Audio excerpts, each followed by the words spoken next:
My name's Beth. Now that we have a lot of people in, I'm one of the co-founders of Bone and Marrow. And then there's Amanda too. She's co-founder of Bone and Marrow as well. She leads with an Enneagram 7. I lead as an Enneagram 3. And we're just so grateful to have this space with you guys, to connect with you. We're going to talk about Enneagram and leadership today, which is going to be amazing. I already know, because I know the host personally, and you guys you're in for a real treat today. Every week, I kind of just give you an introduction of how these calls go. We always do, it's community, commission, or community, how am I doing this? Community, conversations, and commission. I know this, guys, I promise. Okay, so community, we're gonna introduce you to someone in our community. That happens to be Jon Plotner today. Conversations, we'll do breakout rooms later where we get to connect with people and kind of talk about how the information we're learning applies to us. And then every week we do a commission as well, and something that we can take throughout the week and maybe apply to our lives, learn something. Last week we had Sarah Bram. She's a spiritual director, and she did Enneagram and spiritual direction, spiritual formation. It was absolutely incredible. Yep, I see some claps from people that were here last week. And she challenged us to practice spiritual disciplines, and she kind of gave us a list. If you did that, throw me a thumbs up. If you kind of went through some of that, thought through that today. Yep. Guys, mine were so yeah, I see some thumbs. All right. Mine were so difficult and so beautiful. It was such a good time. Such a good time to do that. And I'm going to continue that in my life. Hopefully it's going to be sweet. Okay.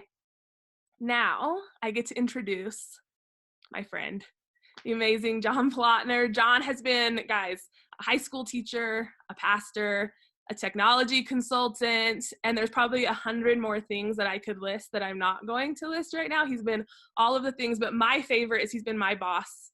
And he's taught me so much about leadership, and I have firsthand knowledge of his greatness. I've learned so much about leadership. I really do have a note I could show you in my phone. It's Jon Plotner is the title, and every time he gives me a book or a resource or he says something that's gold, I'm like in my note in my phone writing it down. So I've learned so much about leadership from him, and it's my honor to introduce this community to Jon Plotner. So Jon Plotner, take it away. Hey everybody, good to see you guys.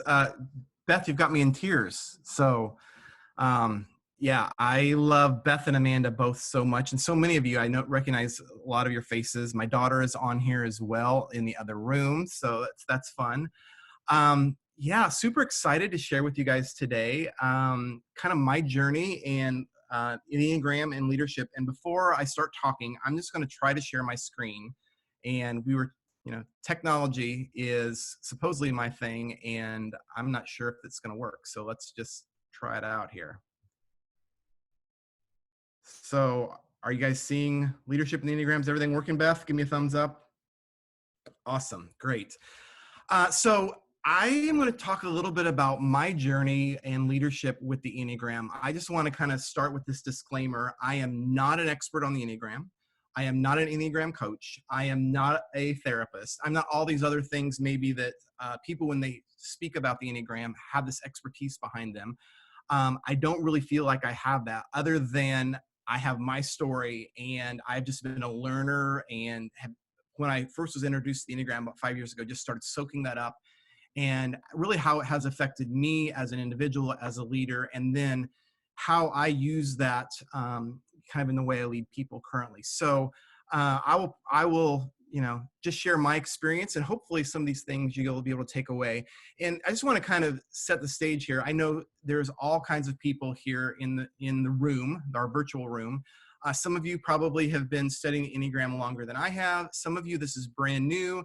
Last week, I know we had somebody in our breakout room that had just found it on the internet, on Instagram, and showed up and just was brand new to the whole thing of the Enneagram. So hopefully I'm going to reach a little bit of all of you here, but I'll just, as Beth was sharing, my journey started out with an education background, taught high school for a few years, have been a pastor in a couple different churches, have done technology consulting, and throughout all that, just have always been hungry about leadership.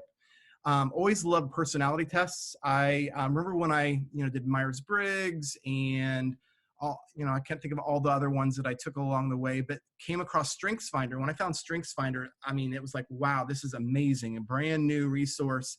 And then probably 5 years ago, about the same time I met Beth, learned about the Enneagram, and there was something about it that just jumped out at me. And my story has been, I've always been hungry about leadership, and I quite honestly, in my early parts of my career, never really had an amazing leader, but I always knew there was always something more and wanted more, and like, come on, we can do better than this kind of philosophy. And so I was just hungry to get better and was always wanting to learn and never really had like an amazing leader. And so I kind of committed myself to like, whenever I become a leader, I am going to be a better version of what I think leadership should be. So that's just kind of been my journey in learning all this. So what I love about the Enneagram is it really helps us kind of identify the way we were wired. God created every single one of us uniquely. And when I discovered the Enneagram, it was like it explained everything about me in a very quick time frame. It's like, yes, that's how I tick. And so really what this has helped me is become comfortable within who God has made me to be so that I can be kind of the healthiest version of myself. So as I walk through this, here's a few things is I was thinking about leadership, and you've probably heard the saying, hurt people hurt people. And it's this idea that if you're an unhealthy leader, you will hurt people and create hurt and unhealthy leaders. And when I kind of wrote this down, I thought, well, that's pretty negative, it's like, and I like to kind of come from the positive point of view. So I kind of reversed this. So if that is true, I believe the opposite of this is true as well. If you are a healthy leader, you will encourage people, and you will create encouraged and healthy leaders. And so that's, I think every leader really should have that kind of as their mindset is, I have to be healthy. And if I'm coming from a healthy place, then ultimately I'm going to create healthy people as well. And so there's one thing that I want you to leave today with, and this is this next slide. So if you forget everything else I say, write this one thing down and take this away with you, is if it teaches us nothing else, it teaches us empathy. And that's really, if I could sum up what the Enneagram has taught me, is how to be more empathetic. And I don't know how much you know about or have studied empathy. I have done a little studying about like social EQ.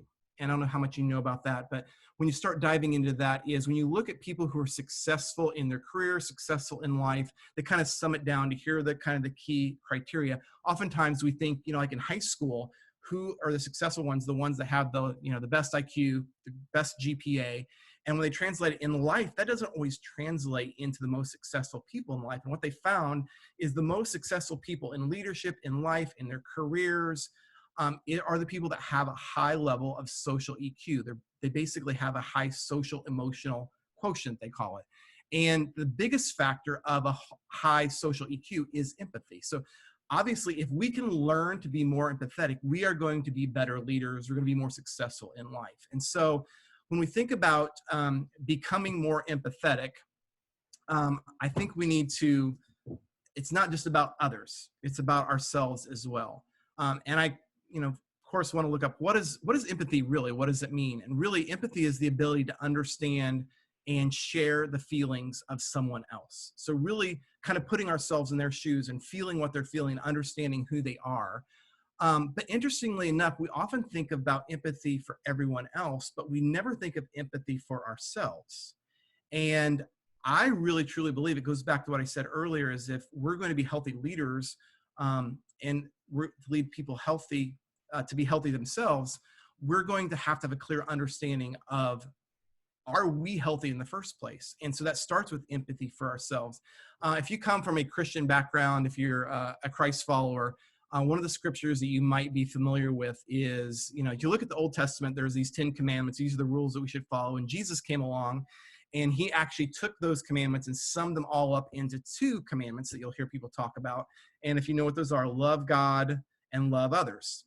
But if you read that scripture, it's actually Matthew 22, 37, 38. Love God with all your heart, soul, mind, and strength, and love your neighbor as yourself. So we usually say that there's two things there. Really, I heard someone share about this recently, and it was transforming for me. There's really three things it's saying there: love God, love others, love yourself. I'm just going to kind of let that sit in for a minute. Love God, love others, love yourself. And I truly believe we cannot love others and ultimately cannot love God if we don't first to love ourselves. It says love others as you love yourself. And so if we can't have a love and acceptance of ourselves, then we really can't have that for others as well. So it really starts at this core being of who are we, who's God made us to be. Do I have empathy for myself in the first place before I can ever translate that? So I have to be able to lead myself well before I can ever lead anyone else well. And if I'm not leading myself well, and not having empathy for myself in the first place, I am never going to be able to be a good leader for anyone else. And you probably have seen those folks that you can tell they're not in a healthy place and they're not leading well, and that's translating to the people around them. I love this image here. And this is an image of an iceberg. And obviously what we see is just a portion of it. And there's a whole lot underneath and at the foundation of that iceberg that's under the level that no one else sees. And really as leaders, that's something that we have to start taking a look at and saying, what is underneath that no one else sees? And that's really where the Enneagram comes in. It helps us to see kind of beneath the water, what's under, the shadow, if you will, of ourselves that no one else sees. And if I can manage that and become, that healthy version of myself under the water, then that's going to translate into what everyone else sees above the water.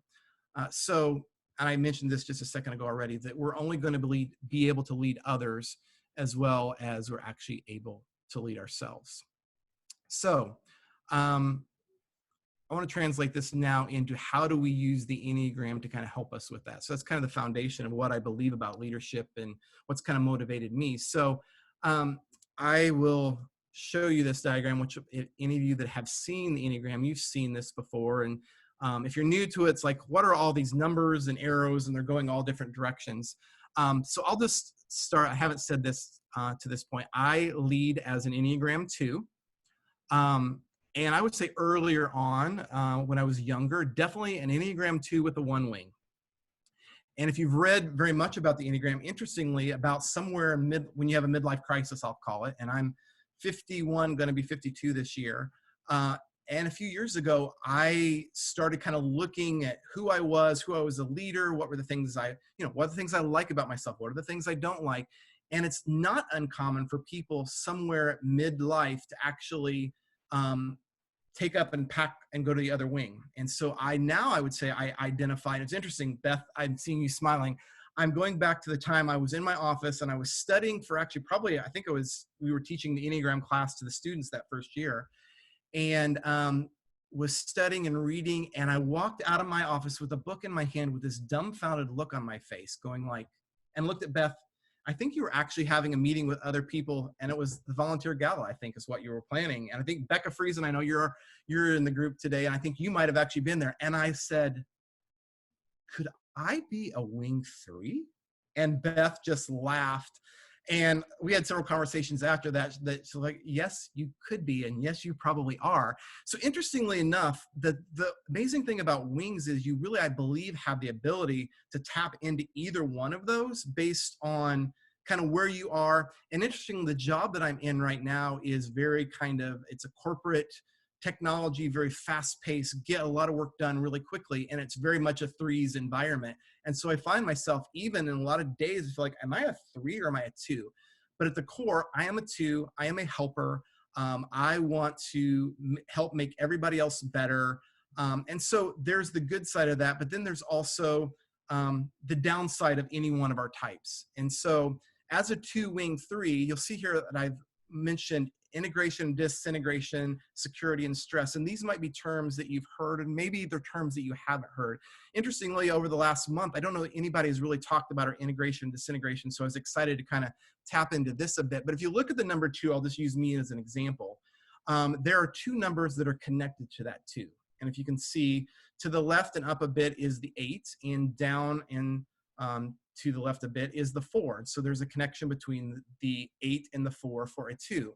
So if you look at the arrow that points toward the 2, the 8 is the point of disintegration, and the 4 is the point of integration. So whichever number that points away from your number, so the 2 pointing to the 4, that's your point of integration.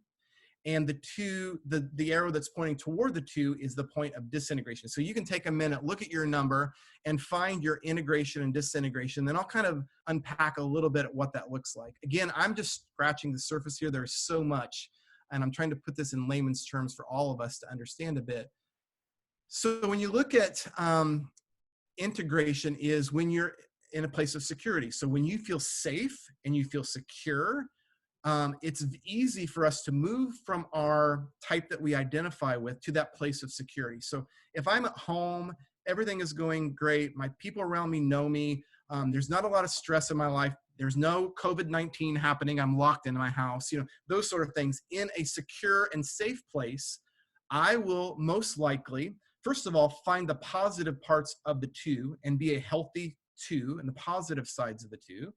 And then I also move to the 4 and probably the positive sides of the 4 as well. And so with a 4, I'm more in touch with my emotions, how I'm feeling. As a 2 by itself, I'm worried about how everybody else is feeling. But when I am safe and in a secure place, I'll move into a place, how do I feel? How am I doing?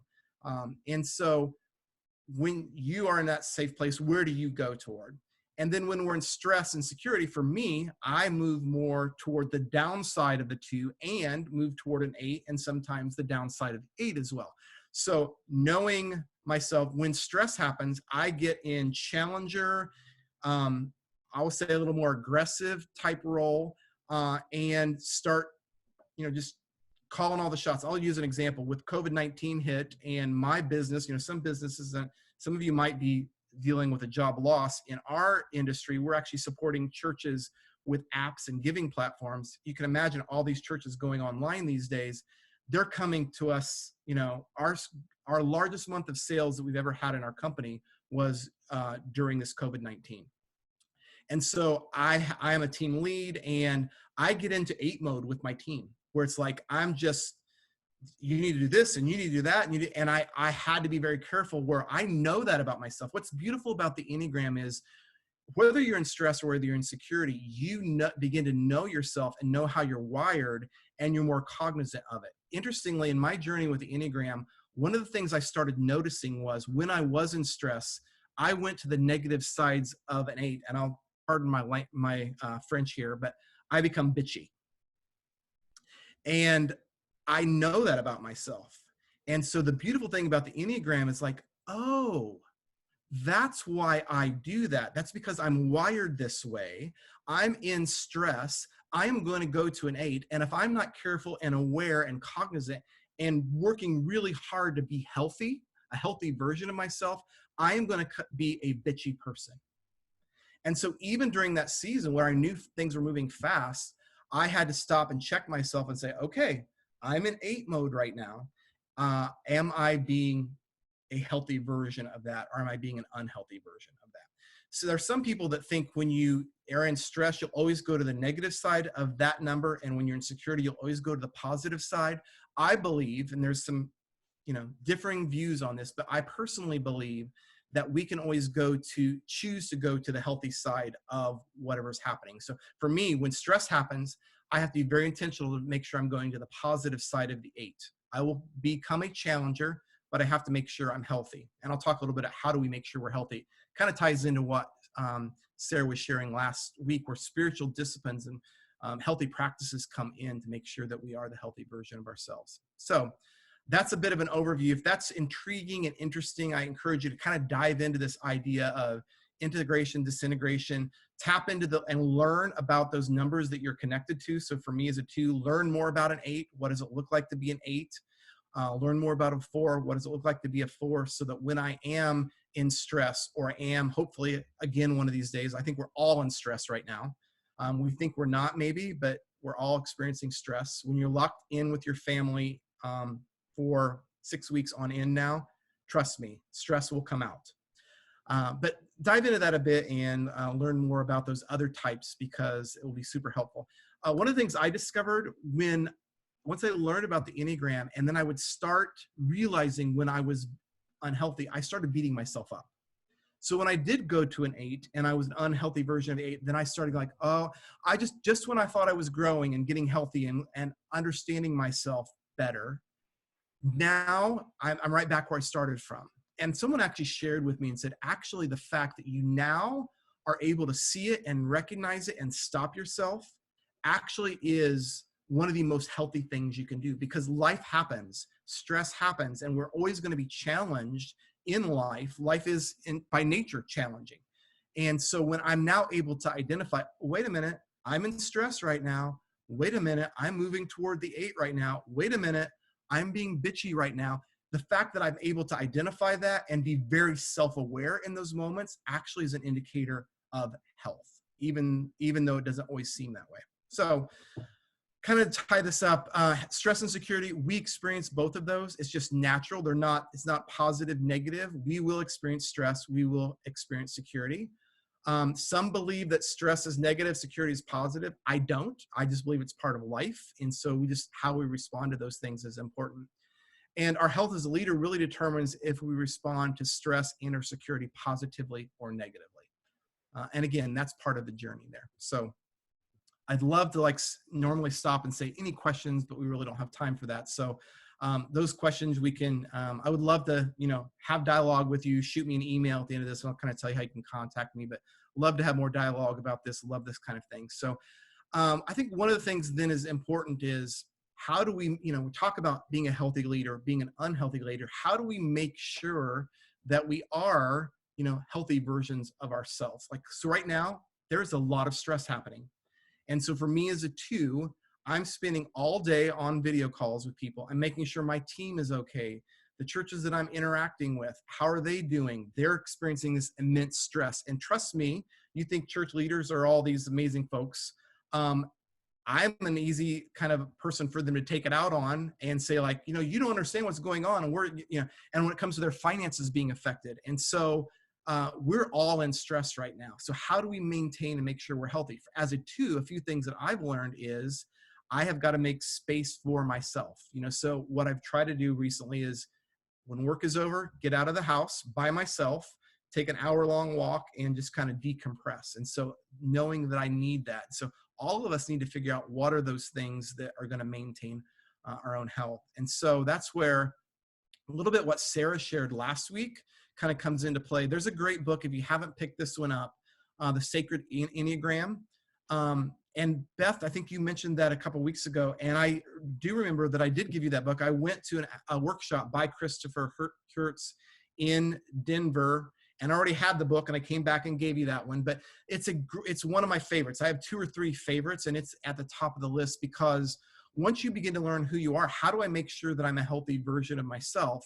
And so if you're an 8, 9, or 1, and so you're in the gut triad, stillness is going to be your kind of path of health and wholeness, the spiritual discipline, if you will, of just kind of stopping everything. What's interesting is for each of these 3 practices, there's also different versions of those. So if you notice at the very top, there's consent, engage, and rest. So consent, for the 8, it means to consent to stillness. Consent to stillness means to say yes to it. Basically say, I give up, I consent to that. Yes, I will be still. Engage in stillness would mean to be intentional and basically show up and be present. And the 9s need to do that. They need to engage in stillness by showing up and being present in the time of stillness. And then to rest in stillness for 1 is to just take a deep breath. You know anything about 1s? And I know 1, and that's one of their things is just rest. And just to give yourself permission actually to be still. And so same idea for those that are 2, 3s, and 4s in the heart triad is solitude, being alone. And so again, consenting to that, saying yes to it, engaging in that is showing up for it, resting in that is giving yourself permission. And then for 5, 6, and 7 in the head triad is to be silent. And so again, consenting, engaging, and resting that. That's just kind of tip of the iceberg for each of those. But if that again is intriguing, check out that book, The Sacred Enneagram. It will really kind of give you very specific then, how do I as a 2 consent to solitude. What does that look like? And he really unpacks that for each of the types. So kind of wrap this up here. What I started with is, my hope is, as you kind of unpack as a leader, what does it mean to be a healthy leader, is that you first learn and to use the Enneagram to have empathy for yourselves so that you can then translate that into empathy for others. And like I said, if the Enneagram teaches us nothing else, it teaches us empathy. So I think there's a few questions that when you go into your discussions, that'll kind of center around that. But that's what I have to share today, and I will turn it back over to Beth and Amanda. Thanks, John. That was amazing. Amanda's going to